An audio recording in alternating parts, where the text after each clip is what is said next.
केजरीवाल जिस सफाई corruption free जी image से आए थे वो इमेज अब उनकी रही नहीं। इमेज में काफ़ी डेंट लग चुका है, क्योंकि कांग्रेस जो थोड़ा सा रिवाइवल दिख रहा है हमें कांग्रेस का, कुछ अच्छे लीडर्स उन्होंने खड़े किए हैं, कुछ जगहों पे काफ़ी स्ट्रांगली वो चुनाव लड़ रहे हैं, खासकर मुस्लिम इलाकों में। कि अब अगले 10 दिन में बीजेपी बहुत ही ज़्यादा एग्रेसिव होगी। प्राइम मिनिस्टर की बहुत सारी रैलियां लगने वाली हैं, योगी आदित्यनाथ की रैलियां लगेंगी, अमित शाह जी की रैलियां तो लगेंगी। ऐसे में जो सर 39 से 41 का जो आंकड़ा सटोरी बता रहे हैं कि अनुमान है, वो आगे पीछे भी हो सकता है। दिल्ली में आम आदमी पार्टी कितनी सीटें जीत रही है और बीजेपी कितनी सीटें जीत रही हैं, इसे लेकर सबके मन में बेहद सारे सवाल हैं। और इन सवालों के बीच कुछ सर्वे सामने आए हैं जिसमें यह साफ तरीके से बताया गया है, अंदाजा लगाया गया है कि किससे कितनी सीटें मिल रही हैं। क्योंकि दिल्ली में नामांकन दाखिल होने के बाद, ये तमाम चीजें प्रक्रिया खत्म होने के बाद पर्ची वापसी की प्रक्रिया भी खत्म हो चुकी है। अब जो कैंडिडेट मैदान में है वही फाइनल कैंडिडेट है, उन्हीं के बीच में मुकाबला होना है। अब दिल्ली में फलौदी सट्टा बाजार के सटोरियों ने क्या अनुमान लगा रखा है दिल्ली को लेकर, इसके अलावा सी वोटर का क्या अनुमान है, ये हम आपको बताएंगे, और उसके पीछे की क्या कहानी है ये भी हम आपको समझाएंगे। और ये तमाम चीज समझाने के लिए मेरे साथ हैं इंडिया.com के संपादक तमीर आजम सर।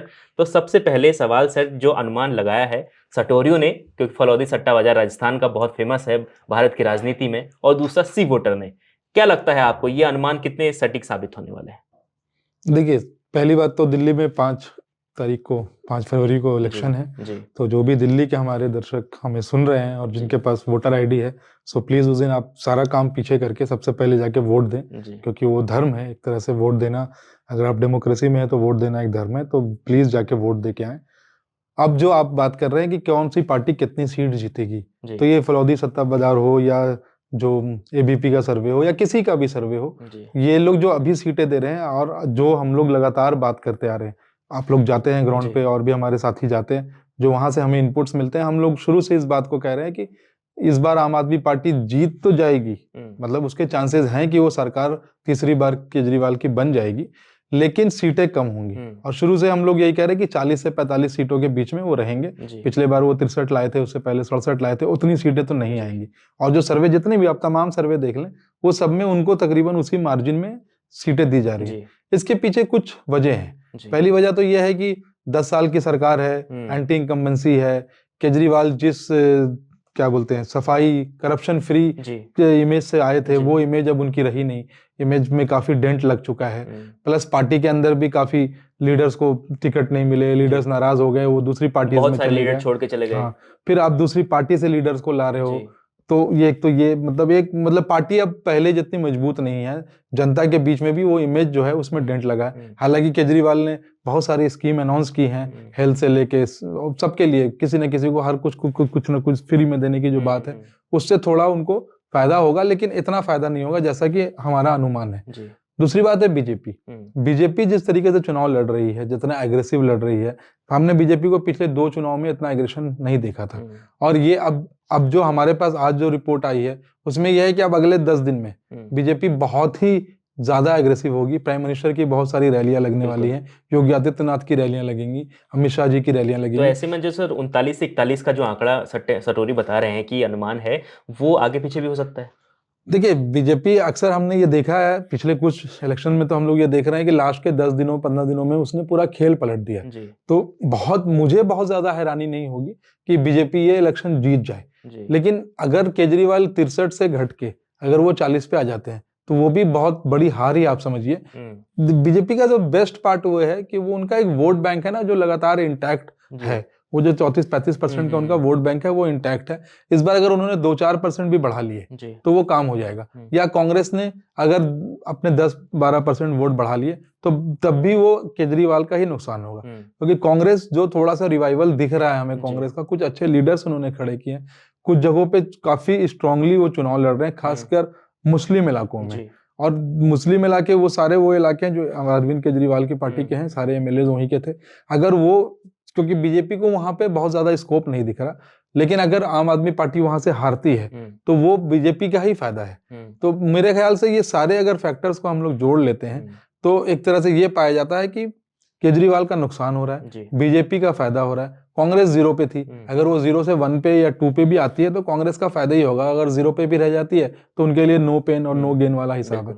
बट हाँ, ये जरूर मतलब 100% गारंटी आप मान के चलिए कि केजरीवाल को कम से कम 15 से 20 सीटों का नुकसान तो होके रहेगा। बिल्कुल सर, ऐसी सिचुएशन जब हम देखते हैं स्थिति बनती है, क्योंकि 39 से 41 सीटों का अनुमान है। अगर वो सीटें 35 से 34 सिमट जाती हैं, अगर कांग्रेस अगर 5 सीटें 10 सीटें ले आती हैं, तो इस सिचुएशन में क्या लगता है कि केजरीवाल कांग्रेस के साथ जाएंगे या फिर कुछ और होने वाला नहीं, है? अगर मेजोरिटी नहीं आती है और ऐसा लगता है कि भाई कांग्रेस के साथ मिल के मेजोरिटी हो जाएगी, तो उसमें डेफिनेटली इसमें कोई जो मंच से केजरीवाल कह रहे हैं कि हम हाँ लोग पहले चुनाव में नहीं, ये कांग्रेस के तो साथ हम गए नहीं। लोगों ने बहुत सारी चीजें देखी हैं ऐसे। केजरीवाल ने जब पहली बार जब चीफ मिनिस्टर जी। बने थे, जब उनकी 27-28 सीटें थी, उस वक्त उन्होंने कांग्रेस के साथ मिलकर ही सरकार चलाई थी। और उस वक्त उन्होंने अपने बच्चों की भी कसम खा ली थी कि भाई मैं कभी कांग्रेस के साथ नहीं जाऊंगा। तो राजनीति में आज क्या होगा, कल क्या बोलेंगे और परसों क्या करेंगे, उनका बहुत ज्यादा वैल्यू हम तो नहीं रखते और जनता भी इस बात को समझती है। तो अगर और वो नेचुरल अलायंस होगा एक तरह से, उसमें कोई बहुत नई चीज नहीं है, साथ में लड़ चुके हैं चुनाव, हम्म। आगे भी लड़ सकते हैं और आगे भी सरकार चला सकते हैं। लेकिन मुझे नहीं लगता कि इस बार दिल्ली में त्रिशंकु सरकार होगी। या तो बीजेपी को मेजोरिटी आएगी, भले ही 40 सीटें आए, या तो केजरीवाल को आएगी, बीच की कोई स्थिति नहीं बनेगी। नहीं बनने वाली है। वहीं पर हम एबीपी वोटर की बात करें तो वो ज्यादा अंतर नहीं दिखा रहा वोट शेयरिंग में, 1 या 2% का अंतर है। देखिए 1-2, क्योंकि छोटी सी कौन ये जी। है, 70 सीटें हैं, यहाँ पे 1-2%, 3% से काफी स्विंग हो जाएगा। जी। क्योंकि कुछ सीटें ऐसी हैं जहाँ पे बहुत मेजोरिटी, बहुत ज्यादा वोट जो है वो आम आदमी को जाता है, कुछ सीटों पे बहुत ज्यादा वोट बीजेपी को जाता है। जहाँ पे मामला टाइट है, वहां पे 1-2% में तो पूरा खेल ही बदल जाता तो है। 5 मुस्लिम बाहुल्य सीटों में से केजरीवाल 1 या 2 को नुकसान हो रहा है, आपको क्या देखिए लगता है? मुस्लिम बाहुल्य 5 तो मुस्लिम पूरे ही जी। डोमिनेटेड हैं। मतलब अगर ऐसे आप देखेंगे जहां मुस्लिम वोट मैटर करता है, वो तकरीबन 9 से 10 सीटें हैं। मुझे ऐसा लगता है कि उसमें से शायद 2-3 सीटें शायद कांग्रेस निकाल सकती है। जैसे कि उसमें से एक ओखला की सीट आप समझ लीजिए, मुस्तफाबाद की सीट भी जी। बहुत स्ट्रांग फाइट है। सीलमपुर की सीट राहुल गांधी को किसी ने, उनकी पार्टी वालों ने इनफैक्ट इनपुट ही दिया होगा, तभी वो वहीं से जी। उन्होंने जाके दिल्ली के चुनाव प्रचार की शुरुआत की। तो कुछ सीटों पे कांग्रेस बहुत स्ट्रांगली लड़ रही है। अब वो देखना पड़ेगा कि मतलब किस तरीके से वो सीट, क्या वो कन्वर्ट हो पाते हैं रिजल्ट में या नहीं। बट क्योंकि वहां पे कांग्रेस और आम आदमी पार्टी के बीच में ही फाइट है, वो कौन कितना वोट किसका वापस ले पाता है। कांग्रेस अपनी अगर खोई भी जमीन थोड़ी सी भी वापस आ जी। जाती है तो वो फिर देखना पड़ेगा। लेकिन बीजेपी के जिस तरीके से कैंपेनिंग चल रही है और जिस तरीके से दिन रात उनके लीडर्स लगे पड़े हैं, मुझे लगता है कि बीजेपी इस बार अच्छी खासी गेन करने के पोजीशन में है। बिल्कुल, तो देखिए नॉमिनेशन वापस लेने के बाद ये स्थिति दिल्ली में बनी हुई है।